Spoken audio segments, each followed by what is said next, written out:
When it came down to it, Roger Federer's nerve was the stronger. And that is what ultimately carried him to an astonishing 20th Grand Slam title by winning the Australian Open.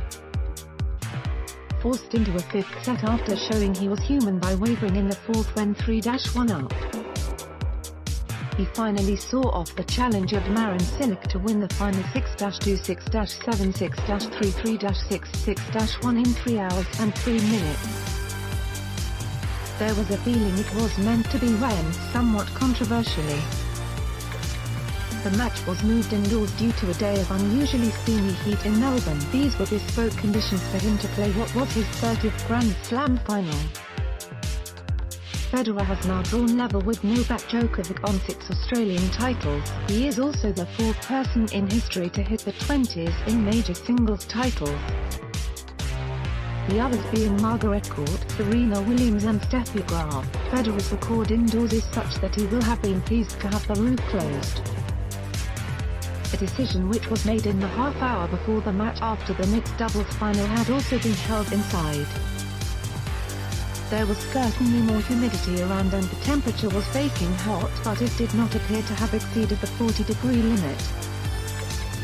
It was in any event still extremely muggy in the arena, with the air conditioning struggling to pump in enough to keep a lid on things. Tennis Australia emphasised that the decision is always ultimately down to the discretion of the referee, Wayne McCune, who has a meteorologist working with him on site.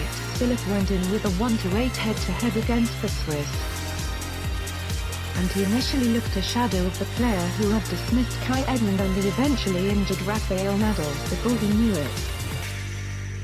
Within 17 minutes, he was 4-1 down, having been broken in the very first game when he made a dreadful mess of an overhead.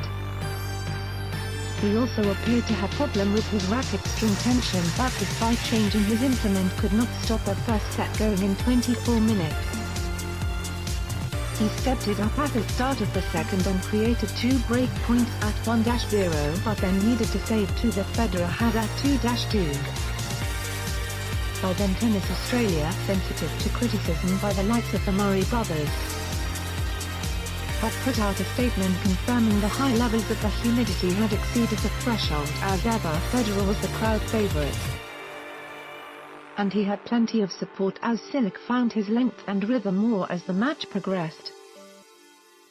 He missed a backhand on set point at 5-4, but in the tie-break pulled ahead for 6-4, and on his second set point was the aggressor in the rally, which saw him finish the point with an overhead. He was now transformed, but then without warning played a poor game at 2-3, which saw Federer break to 15 as his tactic of hitting short slices to the backhand began to pay dividends. Having delivered an 18th ace, he held for 5-2, a wonderful half-volley winner hit on the retreat in that game signaled that he was once again heading into overdrive, and he drove home the advantage at the start of the fourth set by breaking immediately. Cilic was again put in 2 minds by a short slice to the backhand off his return and played a tame slice himself into the net on break point. He saved certain defeat by tucking away a forehand when the Swiss had the chance to go 3-0 up.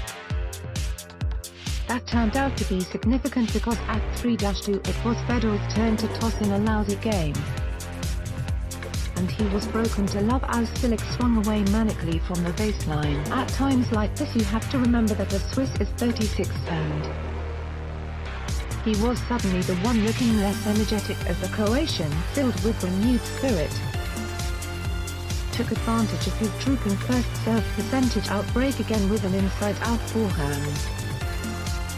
It was a jokey sort of fourth set from the Swiss, and he needed to save 2 break points at the start of the decider.